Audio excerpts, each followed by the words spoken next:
यनी महामाये महायोगिन्यधीश्वरी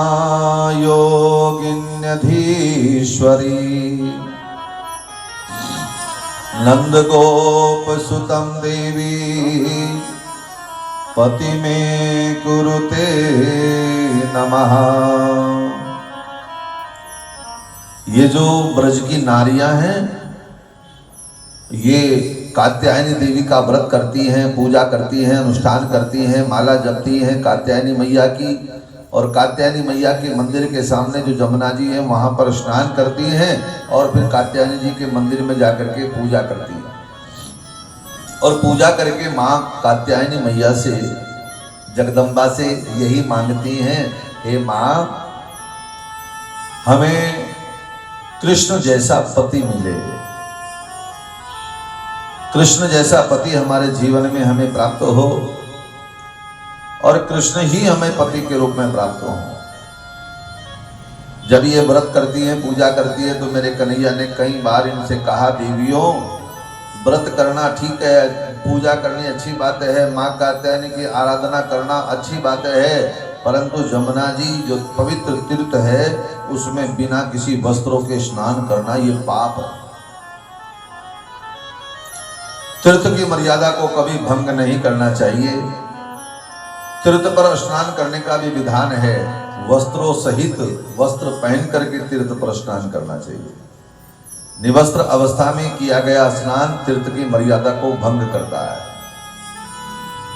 देवियों ये बताओ, इसलिए तुम जो है स्नान कर रही हो यहाँ, ये उचित नहीं है। कई बार रोक दिया, नहीं मानी, तो भगवान एक दिन गए और इनके वस्त्रों को उठा लिया। वस्त्र उठाए और जब गलती की, इन्हें क्षमा याचना इन्होंने की, तो भगवान ने तुरंत सारे सबके वस्त्र दे दिए और अब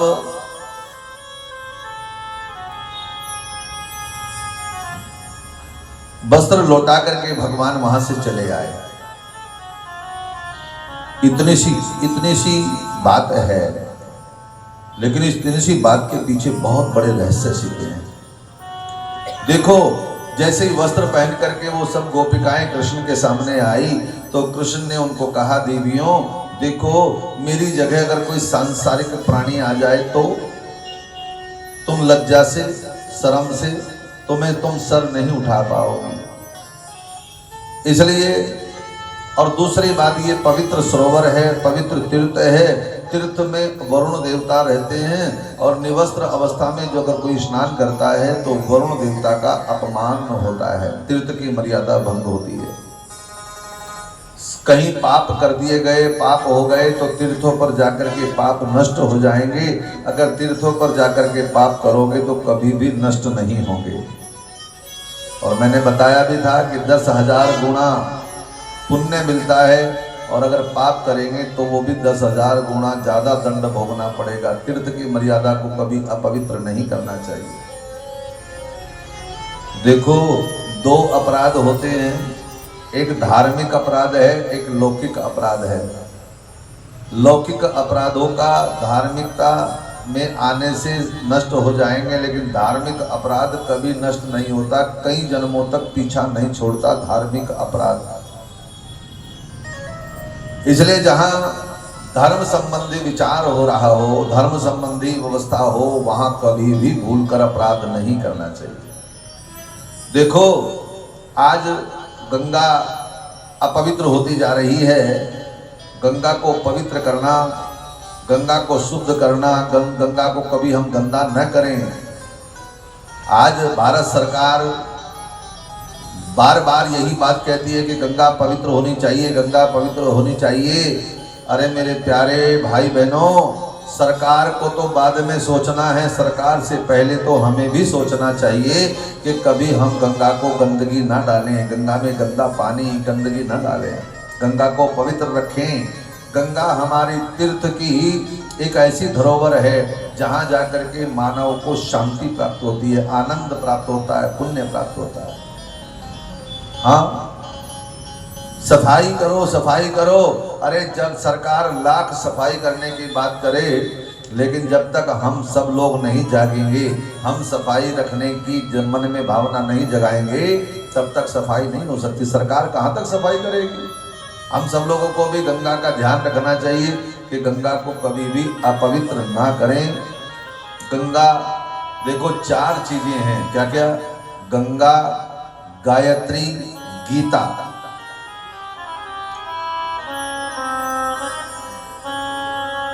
ये हमारे जीवन के महत्वपूर्ण अंग हैं। हमें इनको सदा सदा पवित्र रखने का प्रयास करना चाहिए, कभी गंदगी ना हो। और प्रणाम करके गोपिकाएं अपने अपने स्थान को चली गई। एक बात मैं आपको स्पष्ट कर दूं कि जब भगवान ने ये चीर हरण लीला की है ना, उस समय भगवान की आयु थी 5.5 साल की। और 5.5 साल का बच्चे के अंदर कभी भी काम भाव नहीं आ सकता, वासना नहीं प्रवेश कर सकती। हमारे कन्हैया वो 5.5 वर्ष के बच्चे के अंदर कोई काम भाव आ ही नहीं सकता। दूसरी बात, भगवान कृष्ण का नाम लेने वाले महान पुरुषों के अंदर से काम वासना समाप्त हो जाती है, तो क्या कृष्ण स्वयं कामी होंगे? एक बार सुखदेव जी और वेदव्यास जी कहीं जा रहे थे। सुखदेव जी आगे आगे जा रहे थे तो एक जलाशय में, तालाब में कुछ स्त्रियां स्नान कर रही थी। सुखदेव जी चले गए, वो स्त्रियां स्नान करती रही। जब वेदव्यास जी पीछे से आए तो वो उन स्त्रियों ने फटाफट वस्त्र पहन लिए। तो वेदव्यास जी ने स्त्रियों से पूछा, देवियों, सुखदेव जी जा रहे थे तो तुमको लज्जा नहीं आई, मैं आया तो तुमने लज्जा आई, क्या कारण है?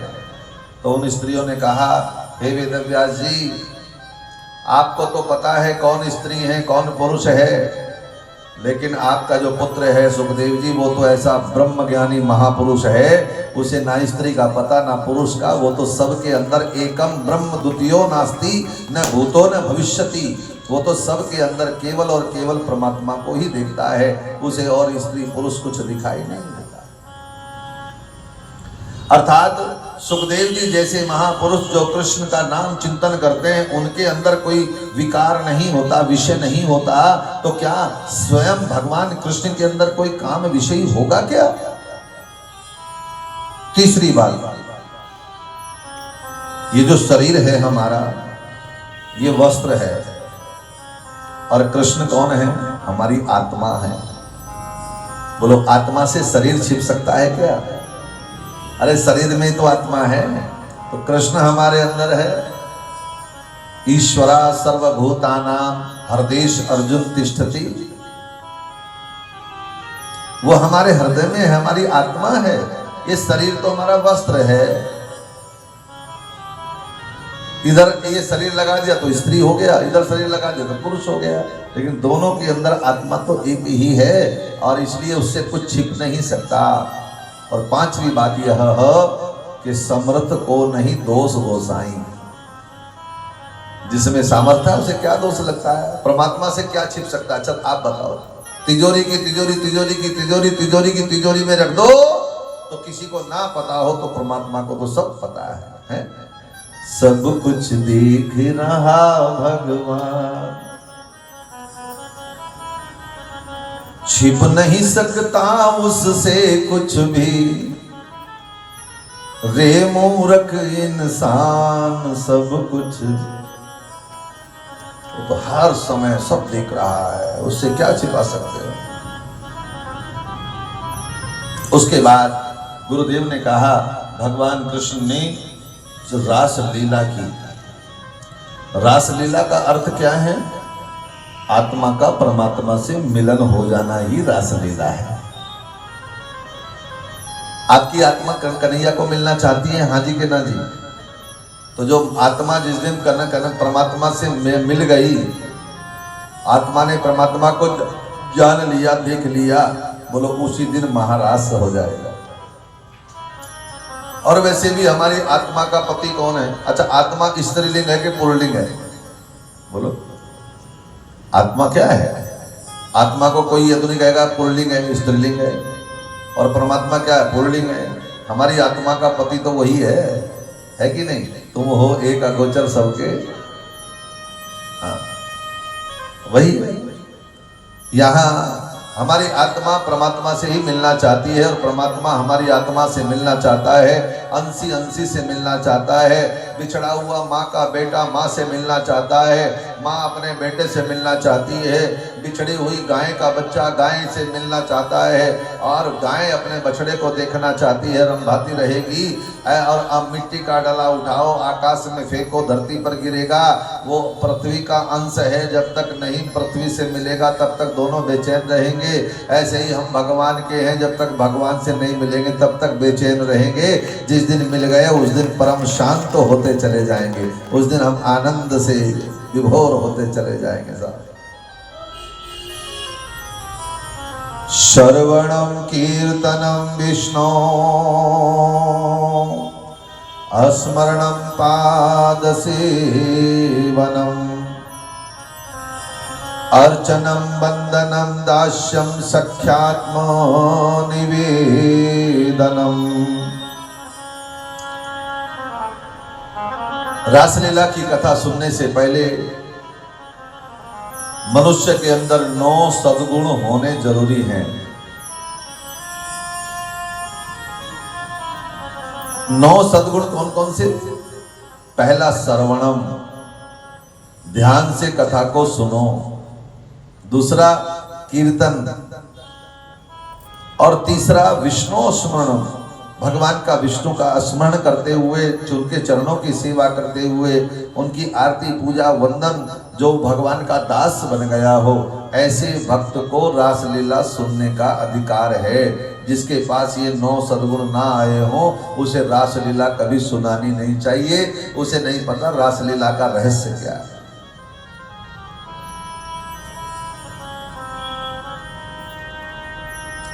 और एक सद्गुण उसके पास और होना चाहिए, कौन सा? बोलो, ब्रह्मवेत्ता सद्गुरु की शरण में रह रहा हो वही रासलीला को समझ सकता है। भगवान का कोई अनन्य प्रेमी वही समझ सकता है। अच्छा, पहले ये समझ लो कि ये गोपिकाएं कौन हैं। गोपिकाएं भगवान राम जब त्रेता युग में अवतरित हुए और अवतरित होकर के उन्होंने जब वो जंगल की यात्रा की, 14 वर्ष वनवास को राम जी गए, तो रास्ते में मार्ग में ऋषियों की कन्याएं हैं। ऋषियों की कन्याओं के मन में ये भाव आया कि हे राम जी, हम आपके चरणों की दासी बनना चाहती हैं। तब राम जी ने कहा था, हे देव ऋषियों की कन्याओं, अब की बार तो मैं एक पत्नी व्रत धारण करके आया हूँ। जब मैं कृष्ण बन करके आऊँगा तब तुम्हें मेरे चरणों की दासी बनने का अवसर प्राप्त होगा। ऐसा कह करके राम जी ने सबको आश्वस्त किया। और वही त्रेता युग में, त्रेता युग के ऋषियों की कन्याएं इस जन्म में बोलो गोपिकाएं बन करके आई। अब समझना बात को बड़ी गंभीरता से। हाँ, दूसरा, भगवान जब मत्स्य अवतार धारण किया तो वहां पर मत्स्य कन्याओं ने भी यही भाव जगाया। भगवान ने उनको भी आश्वस्त किया कि तुम भी द्वापर युग में गोकुल में गोपिकाएं बनोगी। और भगवान जब वामन बन करके आए, राजा बलि के द्वार पर भिक्षा मांगने के लिए गए, तो वहां पर राक्षसों की कन्याएं भी भगवान वामन को देख करके मुग्ध हो गई। और उनके मन में ये भाव आया कि अगर ये हमारा पति हो तो कितना अच्छा हो। किसी ने कहा, तो भगवान ने कहा, अच्छा ये तुम्हारा जो भावना है इसको मैं पूर्ण करूंगा। कब? द्वापर युग में। तो वो कौन सी कन्याएं हैं? वो हैं दैत्य कन्या गोपी, और एक है मुनि रूपा गोपी, दूसरी है मत्स्य कन्या गोपी। कुछ इसमें स्वयं सिद्धा हैं, कुछ ऐसी जो हैं वो साधन सिद्धा हैं। जैसे आप लोग कथा सुन रहे हो और आप में कोई ऐसी भगवान की अन्य प्रेमी बैठी हो या बैठा हो और उसके मन में ये भाव आए कि प्रभु मोक्ष नहीं चाहिए, मुक्ति नहीं चाहिए, स्वर्ग नहीं चाहिए, बस हमें चाहिए कि आपके चरणों की सेवा करें। तो किसी ना किसी अवतार में आप स्वयं गोपी बन करके आओगे और मेरे कन्हैया की चरणों की सेवा करोगे। बात समझ में आ गई? मन में जैसी कामनाएं हम लेकर के कथा सुनते हैं, जैसी कामनाएं लेकर के हम भक्ति करते हैं, बोलो भगवान वही मनोकामना पूर्ण करता है। हाँ? जाकी रही भावना जैसी, प्रभु मूर्त देखी कितने से, भावनाएं कैसी है हमारी। अच्छा, ये तो समझ में आ गया कि गोपिकाएं कौन हैं। एक बात मैं आपसे पूछूं, जो किसी से प्रेम करता है वो श्रृंगार नहीं देखता। जो रूप यौवन सुंदरता को देख करके प्रेम कर रहा है ना, वो प्रेम नहीं होता, वो तो मोह होता है। क्या होता है वो? मेरे साथ मिलकर बोलो, वो होता है मोह है। और मोह, वो प्रेम इसलिए जल्दी ज्यादा दिन लास्ट तक नहीं चल पाता, क्योंकि वो मोह होता है, एक तरफा प्रेम होता है। तो कहाँ प्रेम जो करता है वो कभी श्रृंगार नहीं देखता, सुंदरता नहीं देखता। अच्छा देखो इन गोपिकाओं का हाल देखो क्या है, ये कैसी गोपिकाएं हैं। परम श्रद्धेय गुरुदेव ने कहा कि परीक्षित, शरद पूर्णिमा आई, बोलो नमो नारायण। कैसे बोलेंगे, ध्यान करेंगे तो नमो नारायण बोलो ना, तो और जोर से बोलिए। परम श्रद्धेय गुरुदेव ने कहा कि परीक्षित, शरद पूर्णिमा की रात्रि आई और भगवान कन्हैया ने मधुर बांसुरी की तान, ऐसी बांसुरी की तान छेड़ दी कि मानो बांसुरी की आवाज बहुत दूर तक सारे ब्रज में फैलती चली गई। और मानो शरद पूर्णिमा की रात्रि में जैसे सारे देवता आकाश मार्ग से धरती पर आ गए हों। पूर्णिमा की वो चांदनी की रात्रि और मधुर तान, ऐसा वातावरण सुगंधित बनता चला गया। पशु पक्षी, हिरनियां, सब जंगल के पशु पक्षी नृत्य करने लगे। और भगवान ने देखा वो हिरन जो हैं वो हिरनियां आकर के नाचने लगी। तब हिरन लौट करके अपने घर की ओर गए। उन्होंने देखा हमारी पत्नियां नहीं, कहाँ गई? तो ढूंढते ढूंढते हिरन भी वहीं आ पहुंचे जहां कन्हैया बोलो बांसुरी बजा रहा था। अब वो अपनी पत्नियों को बुलाने के लिए हिरन आए थे, अपनी पत्नियों को बुलाने के लिए आए थे, लेकिन क्या देखा कि पत्नियां वहां पर हिरनियां नाच रही हैं। तो उनको देख करके ये हिरन भी नाचने लगे। ऐसी बांसुरी की मधुर तान भगवान ने मीठा स्वर छेड़ा। मीठा स्वर धीमे धीमे, मीठा स्वर धीमे धीमे जैसे ही बांसुरी का चला तो मानो सारे पशु पक्षी नाचने लगे, नृत्य कर रहे हैं। और बांसुरी की आवाज जैसे ही ब्रज में पहुंची तो एक गोपिका दूध दूह रही थी। उस गोपिका को बांसुरी की आवाज में अपना नाम सुनाई दिया। और जैसे नाम सुनाई दिया तो दूध का मटका उठाया और दूध का जो पटका था वो तुरंत दूर दूर फेंक करके और दौड़ पड़ी। प्रेमिका को पता चल जाए कि बिछड़ा हुआ प्रेमी, बोलो प्रकाश होटल के सामने खड़ा है, तो क्या बाल बांधे पाएंगे क्या? बिंदी लगाएंगे क्या? कोई श्रृंगार करेंगे क्या? दौड़े चले जाएंगे? ये प्रेम की पराकाष्ठा। आइए सुनिए। यहाँ तुरंत दौड़ पड़ी और भगवान के सामने जाकर के वह आनंद से भगवान की बांसुरी को सुनने लगी कि मेरा कन्हैया मेरा नाम लेकर के बुला रहा है। अच्छा, बांसुरी में इन्हें अपना नाम सुनाई दे रहा है, अपना नाम। एक गोपिका अपने बच्चे को दूध पिला रही थी। अचानक से उसे बांसुरी में नाम सुनाई दिया तो झट से उस बच्चे को एक चारपाई पर लेटा करके दौड़ पड़ी। तुम ऐसा कर सकते हो क्या? नहीं। संसार से जिसके मन में संसार बसा है उसके मन में कन्हैया कहां से आएगा? अरे भाई, ये हृदय की जो गली है ना, प्रेम गली अति साकरी जामे दो न समाय। ये हृदय की जो गली है, इसमें या तो संसार ही रहेगा या संसार का मालिक रहेगा। हाँ, इसमें दो नहीं समा सकते। या तो प्रकाश रहेगा या अंधेरा रहेगा, दोनों में से एक ही रहेगा। अब दोनों चीजें एक जगह तो रह नहीं सकती। तुलसी कबहू न रह सके, रवि रजनी एक ठाम। कन्हैया से अद्भुत प्रेम है, संसार उनके सामने फीका है। इसलिए एक जो गोपी है ना, एक गोपी के पद आंख में काजल लगा रही थी, तो एक आंख में काजल लगाया। उसी समय कन्हैया आवाज आई, बांसुरी में अपना नाम सुना, तो उसी समय छोड़ करके उस काजल वाजल को दौड़ पड़ी और सीधे कन्हैया के पास पहुंच गई। हाँ, एक गोपिका अपने पति को भोजन करा रही थी।